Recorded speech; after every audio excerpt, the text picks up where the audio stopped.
بسم الله الرحمن الرحيم. لا إله إلا الله لا إله إلا الله لا إله إلا الله. Assalamualaikum warahmatullahi wabarakatuh.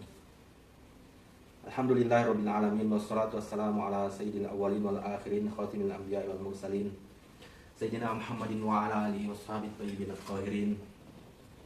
Amma ba'd. Alhamdulillah, saudara-saudara sekalian, para hadirin, para pendengar, berhubung saya dikasih kesempatan untuk berbicara dan menyampaikan pengetahuan-pengetahuan saya tentang hakikat atau perpaduan antara syariat dan hakikat. Jadi saya ucapkan jazakallah. Semoga Anda yang di sini dan para pendengar dikasih hidayah, diberi hidayah oleh Allah SWT, petunjuk selalu, diberikan kekuatan untuk menyembah, beribadah, menjadi orang yang selamat dunia dan akhirat. Jadi baik, saudara sekalian, tentang hal ini saya ingat tentang yang saya anggap guru dulu di Kolaka Utara sana, di Loho-Loho atau Sipakainge. Saya sering ke rumah beliau. Jadi beliau saya anggap orang tua dan guru, tidak usah disebut namanya. Dan beliau katakan, saya bertanya pada waktu itu tentang masalah-masalah ilmu hakikat dan syariat. Karena ada yang beranggapan bilang syariat dulu baru hakikat, amalkan syariat dulu kemudian baru nanti belajar hakikat. Ada juga ternyata ya katanya hakikat dulu baru syariat. Kemudian saya tanyakan kepada beliau menjawab, ya memang ada istilah katanya syariat membentuk hakikat, dan ada juga hakikat membentuk syariat. Jadi ada syariat membentuk hakikat dan ada hakikat membentuk syariat. Maksudnya bagaimana Pak Haji? Syariat membentuk hakikat yaitu ada orang, itu disebut dalam kitab-kitab tasawuf istilahnya itu salik. Dia mulai dari awal syariat, istinja, toharo, sholat, apa dan lain sebagainya itu diamalkan syariat baik-baik, istiqomah, dia dawamkan apalagi namanya istiqomah amal-amalan syariat seperti itu. Hidupkan doa-doa masnunah, mau masuk WC, mau masuk kamar, mau tidur, mau makan, semuanya amalkan doa-doa sunnah, doa-doa masnunah. Pakaian-pakaian sunnah juga, jubah, surban, dan lain sebagainya.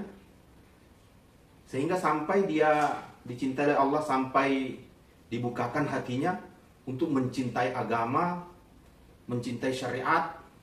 Akhirnya terbuka hatinya tentang hakikat. Tergerak hatinya untuk memahami agama lebih dalam. Ini kan syariat perintah-perintah Allah katanya. Ini syariat perintah-perintah Allah. Dia mau mengenal lebih dekat yang memerintah itu bagaimana. Memahami yang diperintahkan atau syariat-syariat. Najis-najis dipelajari 10 tahun. Itu biasa kita kalau di pondok itu belajar tai saja itu 6 tahun, 7 tahun. Bahas najis ini. 99 najis yang dimakfu. Dan macam-macam. Belajar kitab Abadi Fikih, Tasrif Takrib, Fathul Qorib, Fathul Mu'in, sampai selama 10 tahun atau 6 tahun minimal belajar syariat, tentang syariat-syariat. Kemudian lama-lama tergerak hatinya ini untuk memahami atau mengenal lebih dekat yang memerintahkan syariat itu, yaitu Allah. Oh itu Pak, ya ada begitu. Kemudian yang sebaliknya apa? Ada orang mungkin yang hakikat membentuk syariat, ya ini ada orang mungkin preman, wah, bajingan tengik, istilahnya orang Jawa. Saking lamanya bajing jadi tengik, bajingan tengik. Totonya sakit, dalam sakitnya dia mungkin apa gitu, dapat mimpi atau mati suri istilahnya, diperjalankan kemana. Allah bukakan alam-alam malakut, alam-alam rahasia-rahasia alam. Preman, jahat. Atau mungkin dia mengadakan perenungan-perenungan, loh kok saya ini begini, padahal saya ini kan hamba banyak dikasih makanan nikmat-nikmat. Akhirnya terbuka hatinya untuk mengamalkan syariat. Akhirnya mulailah dia belajar. Toharo mendatangi, inilah namanya hakikat membentuk syariat. Dia dipahamkan oleh Allah SWT, dibukakan hatinya tentang hakikat perjalanan hidupnya, hakikat dirinya, mau kemana dan di mana posisinya. Mungkin diberikan ilham atau pemahaman mimpi-mimpi tentang pembagian-pembagian nafsu dalam dirinya, atau latoif, latifah, istilahnya banyak tuh. Ada 7 latifatul qalbi, rusir, akfa, khofi, dan lain sebagainya. Ada yang begitu. Atau mungkin diperlihatkan alam-alam lain, alam malakut, alam jabarut, alam lahu, alam kibriya, atau alam azomah, lapisan-lapisan lain. Ada yang begitu. Kemudian habis itu dia tersadar, tergerak hatinya untuk mengamalkan daripada syariat, sehingga datang kepada guru, datang kepada ustadz ini, ustadz saya memperbaiki diri. Nah, ini kan namanya hakikat membentuk syariat. Dan ini kalau dalam istilah-istilah itu, tasawuf itu majzub kalau tidak salah. Orang yang ditarik, orang istilahnya memang dari atas ke bawah. Kalau yang tadi dari bawah ke atas salib. Dan ini yang kebanyakan umum diajarkan oleh ulama-ulama kita. Dan memang juga Nabi itu ya mengajarkan yang memang kebanyakan yang dari bawah ke atas. Istilahnya berjenjang dulu, syariat dulu.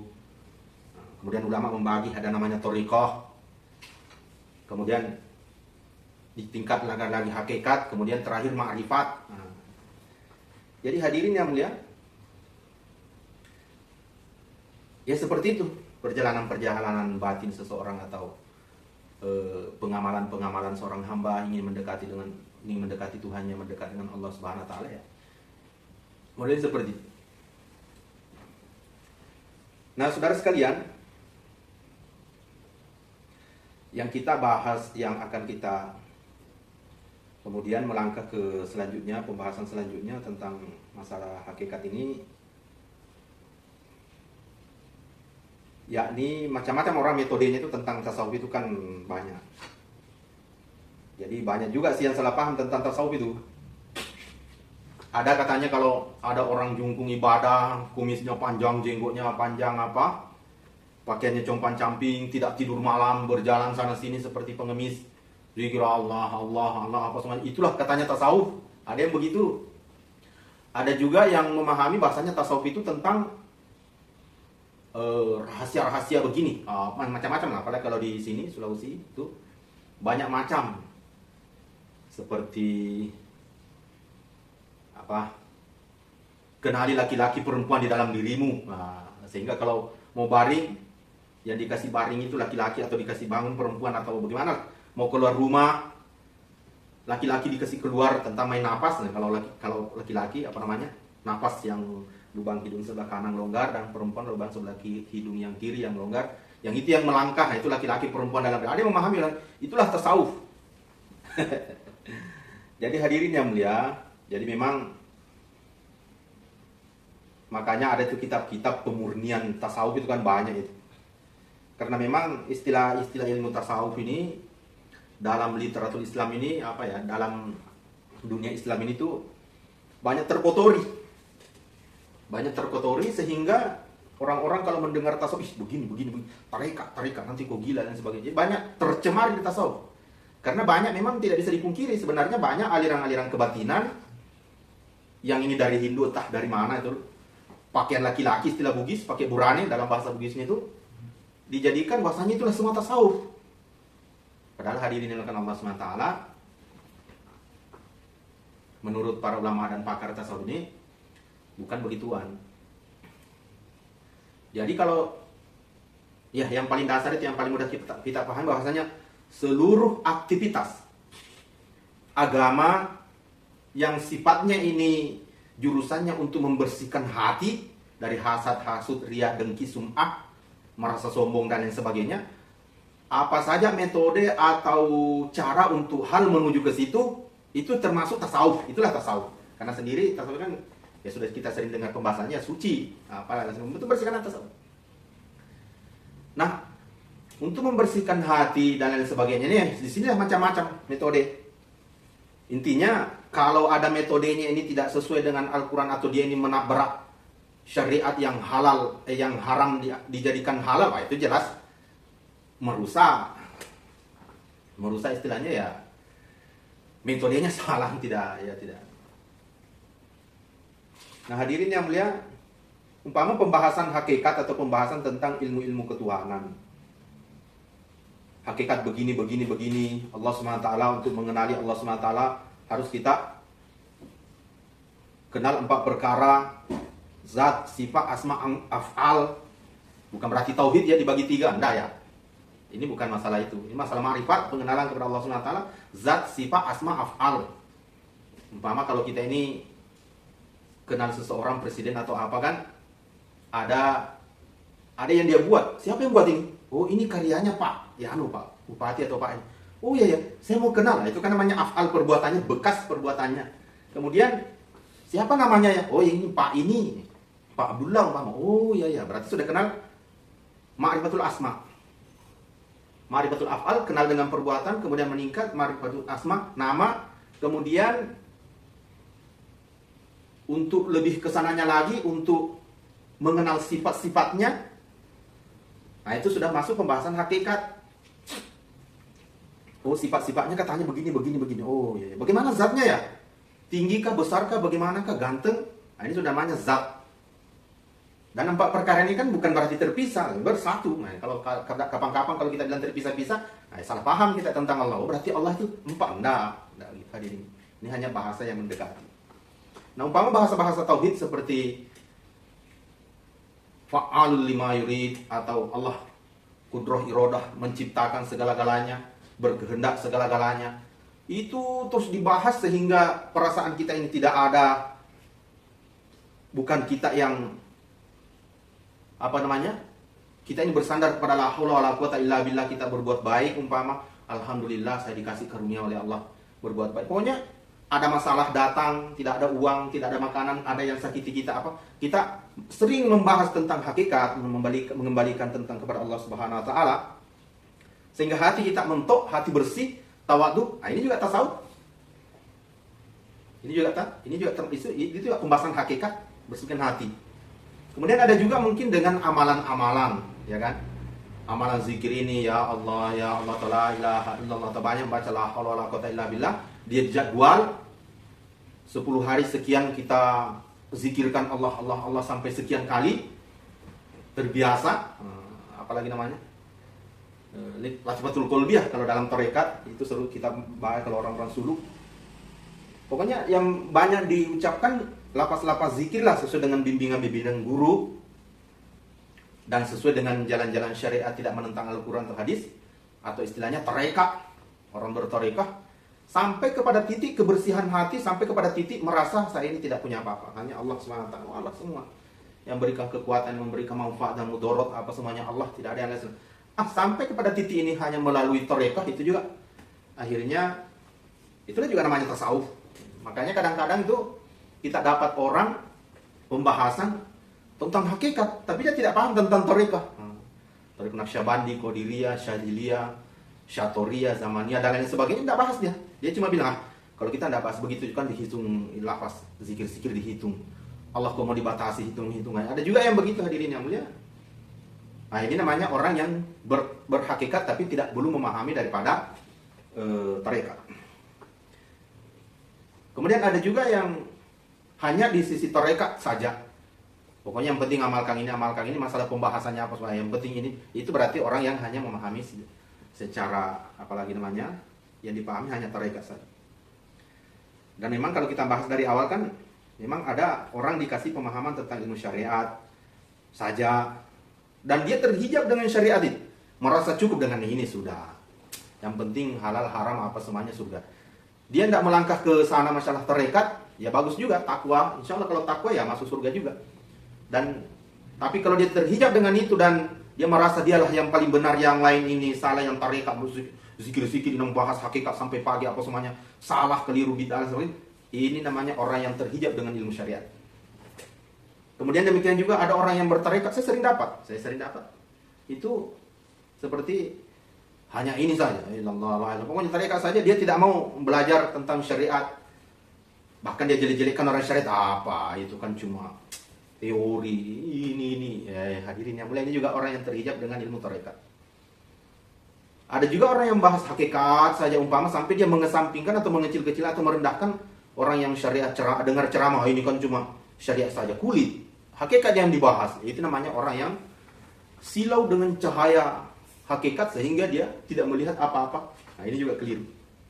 Demikian juga hadirin yang mulia, orang yang sampai tingkatan ilmu ma'rifat, ada yang mengatakan tidak diuji lagi, tidak ada ujian. Ada hadirin yang mulia. Tapi ini pembahasan di lain waktu kita bahas ujiannya orang-orang ma'rifat. Ma'rifat itu apa nanti, kapan-kapan kita bahas. Yang pasti para pendengar sekalian, saudara-saudara, ilmu syariat, tarekat, hakikat, ma'rifat itu semuanya merupakan hanya sebatas ilmu. Ya kurang lebihnya mungkin begitu, ilmu. Yang mana ilmu ini mempunyai nur masing-masing, cahaya kenikmatan masing-masing, ada mudrikah masing-masing, ilmu syariat. Jangan kita ini terhijab dengan nur-nur atau cahaya-cahaya dari 4 ilmu tersebut. Nah, yang maksudnya seperti tadi, jangan sampai kita hanya lihat matahari terus kita lupa dengan bulan. Oh, ada juga cahaya bulan kalau malam.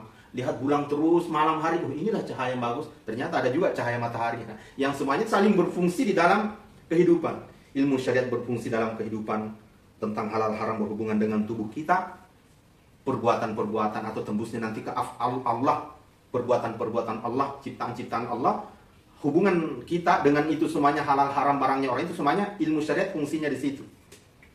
Kemudian ilmu tarekat ini tentang mempelajari nama-nama Allah, rahasia-rahasia nama Allah, penggabungan antara Sami'un Alim, Sami Al-Alim, Azizun Hakim, apalagi namanya, itu semuanya juga memerlukan ilmu khusus yang lain, entah ilmu hakikat atau ilmu ma'ri atau ilmu tarekah. Intinya ada bimbingan guru dalam masalah itu, semuanya ada hikmahnya, ada mudrika dan ada cahaya. Jadi jangan berhenti belajar hadirin yang mulia. Jangan merasa sudah cukup, sudah pintar dengan ini hadirin yang mulia, sehingga kita ini terhenti dalam satu bab saja dalam ilmu-ilmu agama Islam. Jangan. Tetapi hadirin Allah SWT bukan berarti kita juga harus kacuru-curu orang Bugis bilang belajar sana belajar sini apa semua sampai kita pusing gila. Yang mana ini benar? Ada yang mengatakan ini salah kalau begini. Ada yang mengatakan enggak juga, enggak seperti itu maksud saya. Maksudnya tetap selalu belajar di bawah bimbingan guru yang betul-betul paham tentang seluk-beluk agama, tentang syariat. Ada dinamakan mazhab, ada dinamakan khilafiyah begini dalam syariat. Kemudian tentang mursyid tarekah, guru-guru mursyid tarekat yang begini-begini. Hakikat juga begini-begini, ma'rifat juga begini-begini. Semuanya itu membutuhkan memang bimbingan guru. Dan semoga Allah SWT selalu membimbing kita, memberikan kita hidayah selalu dan menjadikan kita semua orang soleh, wali-walinya Allah SWT di akhir zaman ini. Barakallah. Demikian apa yang saya sampaikan. Mudah-mudahan pendengar-pendengar di sini, ada nih pendengar-pendengar di sini, cuma kameranya enggak di sini ada. Jangan sampai kita bilang saya ini bohong, enggak ada nih pendengar. Semoga Allah SWT ampuni kita semua. Subhanallah bihamdihi, subhanaka Allahumma hamdika, asyhadu an la ilaha illa anta, astaghfiruka wa atubu ilaik. Assalamualaikum warahmatullahi wabarakatuh.